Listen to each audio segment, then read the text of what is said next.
Hey beautiful people, I'm Taylor from Beverly Hills. Please like and subscribe. In a world obsessed with looks, I've always reveled in the glamorous world of beauty pageants. Mom got me started the moment I could walk, and with beauty, grace, and a bit of humor, I won every time. Even as a toddler, Mom gave me facials and painted my nails. She'd even squeeze my nose to keep its cute button shape. Ow, Mom! You're leaning too far forward, honey. Shoulders back and head held high.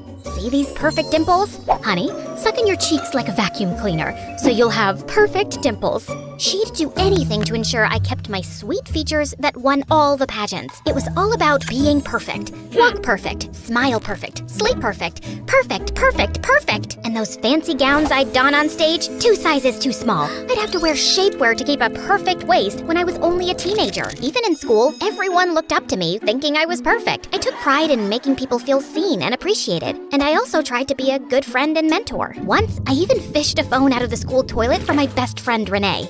Did you just? Let's not mention this to anyone, okay? I don't want people to know I stick my hands in public toilets. You're so perfect, Taylor. I wish I could be like you. Yeah, but she didn't know that along with perfection comes stress. I couldn't chew gum, gossip, laugh like a hyena, or dress funky. And I felt the stress growing every day. When I turned 17, I had had enough. So I finally told my mom how unhappy I was with beauty pageants. You don't want to do this anymore? I need a break, Mom. And let's be honest, the pageant world needs a break from me after my last epic faceplant on stage. I never thought I'd see the day. Well, we can always find a new outlet for you. How about synchronized swimming with inflatable flamingos? Or maybe ballroom dancing? Singing? All this hardly leaves me time for normal teenage things. I want to live a happy life. She didn't understand, and for the next few days, she hardly talked to me. But I still tried. Mom, what do you think of this Eras Tour outfit? You think it's Tay-Swift approved? Huh? Whatever you like.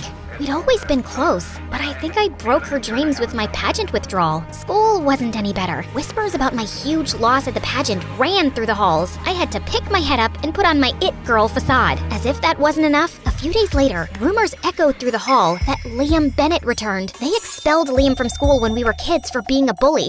And guess who he liked to pick on the most? Me. He was relentless, making me the butt of his jokes and playing horrible pranks on me until I'd cry. And now he was here, older and hotter, staring at me from across the hall. Ew, did I just say hotter? Anyway, I did what I could to avoid him until 5th period, when he sat next to me in class with a stupid smirk on his face. Oh great, it's the prodigal bully, Liam Bennett. What'd you do, pay the school to bring you back? Aw, come on, Taylor. You've got to admit, my pranks were legendary, but I'm a changed man now. No more pranks.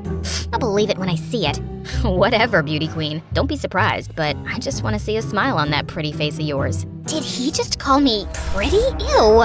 Really, the day you make me smile, I'll personally crown you king of comedy. I just wanted him to buzz off and stay out of my life. And with all the hostility built up from his endless pranks as a kid, there was no way the guy was gonna get me to crack. With pageant life behind me, I had time for dating. One weekend, I checked my online dating profile. Hey, don't judge. None of the guys in school fit the bill for Prince Charming. As I was browsing, I saw a message pop up. Hey, beautiful. I came across your dating profile and thought we'd make a good match. My heart swelled when I clicked on his profile, and he looked like a real-life Harry Styles, only more obtainable. I messaged him back, and we spent nights texting one another. My heart was full of hope that I'd finally found a guy who met all my requirements. You know, perfectly imperfect. He was the kind of guy who loved tacos, but didn't worry if his jeans didn't fit. Who was brave, but never afraid to admit that lizards made him quiver. Who loved sports, but never had the knack to catch the ball. And the more I got to know him, the more I fell for him. He knew how it felt to feel pressure from a parent and want to be your own person.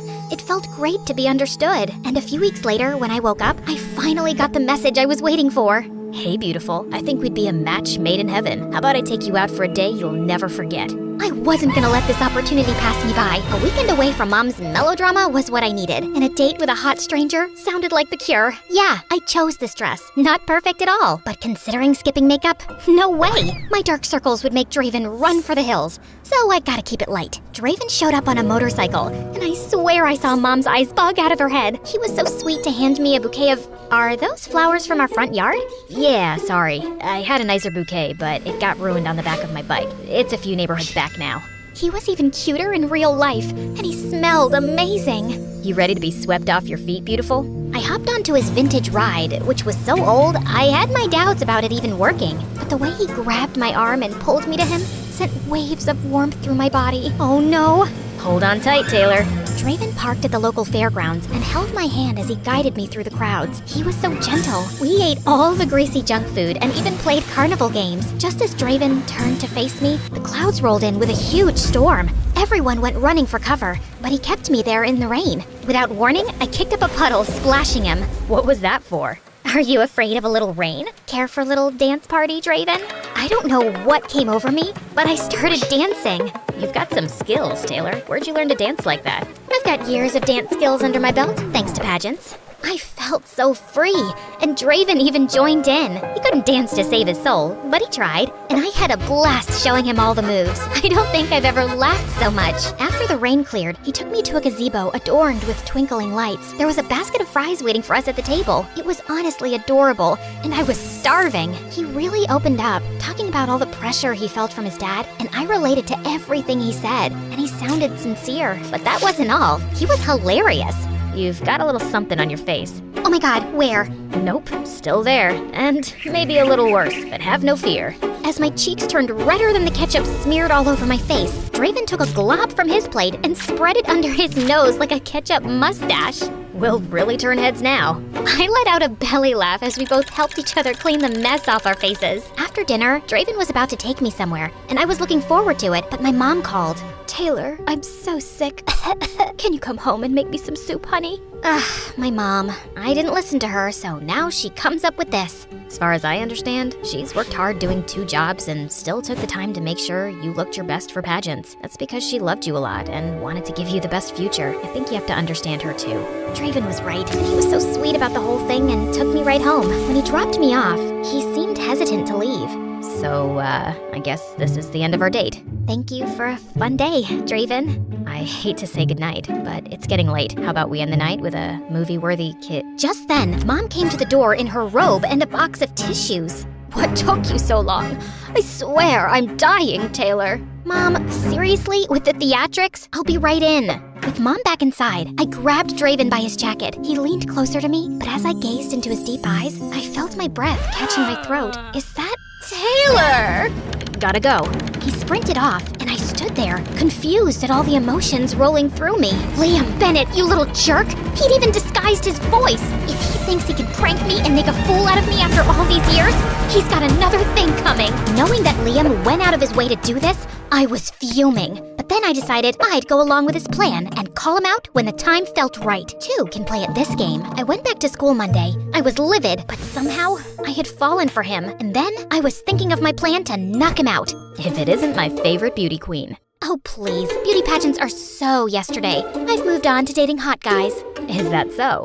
He looked so proud of himself, pulling off his little stunt this weekend, but I had my own plans. I wish more guys were like Draven. He was perfect. It's like we were a match made in heaven.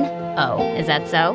Yeah, honestly, I've fallen in love with him. He's all I thought about all weekend. In love? Absolutely. Draven is a total dreamboat. He's picking me up after school today. Do you have a jacket I could borrow? No. Before Liam could stop me, I opened his locker where he had Draven's jacket and wig all ready to go. Time to use my acting skills. Is that Draven's jacket and wig? Liam's eyes bugged out as he tried to shove his locker door closed. I don't know what came over me, but I grabbed Liam by his shirt and shoved him into the locker. Tell me why you disguised yourself as Draven. Was this all some huge prank to embarrass me in front of the whole school? I knew the whole time, you moron. Liam didn't answer as a slow smirk crept up on his lips. And then he did the unthinkable. He kissed me in front of the entire school. And just when it ended, ow, what was that for? As if that wasn't enough, school security came over and started pulling me away, threatening to expel me for abusing a classmate. Let me go! You've got the wrong troublemaker! I was angry and deceived and headed for the principal's office. I could picture Mom pulling me out of school and making me endure countless hours of beauty treatments as if I were preparing for a never-ending beauty pageant. My whole life would be one big show. Hey, hold on a second. Let her go. This is all a big misunderstanding. Well, kind of. Liam, what's going on here? I need you both to resolve whatever issue this is, or you'll both get detention. I can explain everything. Leave me alone long enough with this creep, and I'll have his face rearranged. Miss Anderson, you are way out of line. It's okay, I deserve that. Come on, Taylor. Liam took me by the arm, leading me out of the office and into an empty classroom to talk. I know you're upset. Please, let me explain without rearranging my face or any other parts. Oh, I'm sure this'll be good. After they kicked me out of school a few years ago, my parents got me a mentor to help me turn my life around, and I really changed. The school gave me another chance on the condition that I don't pull any more pranks. Oh, really? Because it looks like you're still making my life miserable. It's not a prank, I swear. Then explain, Draven. I wanted to apologize to you, but you've been so hostile toward me, which you have every right to be. So, when I found out how sad you were feeling those days, and then I saw your dating profile online, I made up Draven. You're sick, Liam, and you're not very good at disguising yourself. I knew the moment I looked deep into your eyes. Really? You're such a... I can't even say the words out loud. I deserve that, but I wanted to make up for all the times I made you cry. I wanted to help you see the beautiful person you are on the inside, and I wanted to see you laugh, and Draven made you crack. I'm sorry for deceiving you. I wanted to be honest with you from the beginning, but the way you brushed me off made it impossible to get through to you. But Draven got through. He is me. We're one and the same. I felt confused, upset, and heartbroken that I fell for my enemy, and it took me a whole month to cool down and let Liam's explanation absorb me. But maybe Liam isn't my enemy. When he came up with ridiculous ideas to try and win back my forgiveness, I just had to roll my eyes. One day, when I entered the classroom, he came in with a guitar and started singing like a dying cat, and then the strings were snapping one by one. It was all I could do not to burst out laughing. And gosh darn it, those sweet eyes were doing me in. But that doesn't excuse the fact that you lied to me. You're right, I messed up. Seeing you sad broke my heart, and that's too much for me. Please. I could kick myself for caving, but all I could think about was how happy and carefree he made me feel. I liked being myself and not living up to anyone's expectations. We'd have a long way to go, but I guess I could forgive him. Do you think I could steal another kiss? You have a lot of making up to do first.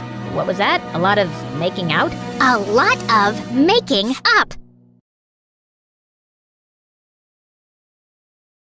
People call me the Queen of Entertainment, a famous pop icon, a musical superstar. You can take your pick. As for me, I like to be called the Queen of Hearts. Hi, I'm Ariana Grande. I was born in 1993 in Florida to overachiever parents who were super successful in their careers. Right since I was a toddler, I loved to sing. Mom would sing me lullabies and I'd sing along with her. You have a beautiful voice, my baby. Just like an angel. I'm not so sure. I didn't get selected for the school choir. Don't let that dishearten you, sweetheart, and have confidence in your talent. I'm sure you're meant for greater things. Although I loved singing, I was also fascinated by theater and acting. I performed on stage for the first time when I was 8 in a musical named Annie. Are you nervous, Ari? No, not at all. In fact, I can't wait to set the stage on fire. And I did just that. That musical was a great success, and it marked the beginning of my musical theater journey. After that, I performed in so many other local productions like Beauty and the Beast and The Wizard of Oz. Life was going smoothly, but then my parents got separated. I felt devastated for a while, but thank God I had my pet dogs to keep me going through that tough phase. Just so you know, I have 10 rescue pups. One of them is named Sirius Black. Yeah, I'm quite obsessed with Harry Potter. But then, aren't we all?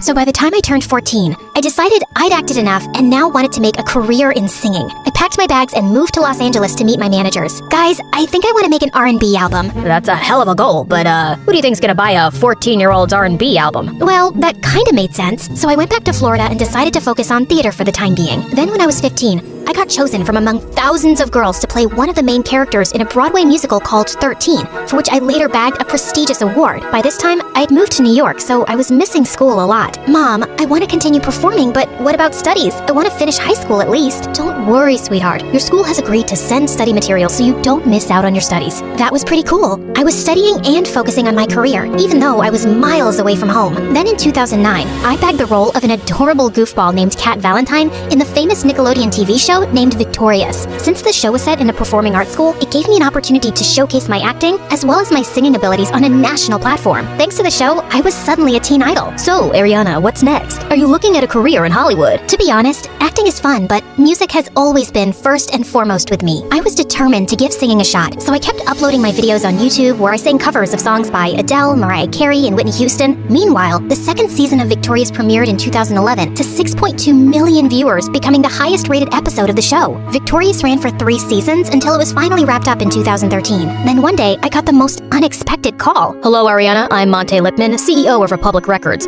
I saw your YouTube videos and I want to sign you up for the label. Are you interested? Yeah, of course. I'd love that. I put down my phone and did a little happy dance. My music career was finally taking off. The next 3 years, I focused completely on my vocals and singing and collaborated with many contemporary artists. The result was my first album, Yours Truly, that debuted at #1 on the US Billboard 200 albums chart, and it sold 138,000 copies in its first week. After that, there was no looking back for me. Today, I've sold over 85 million records worldwide, broke 27 Guinness World Records as a singer, bagged 2 Grammys, and was listed among the 100 most influential persons in the world by Time magazine. So friends, I hope my story inspires you to never give up on your dreams, since miracles do happen. Just believe in yourself, cause if you don't, who else will?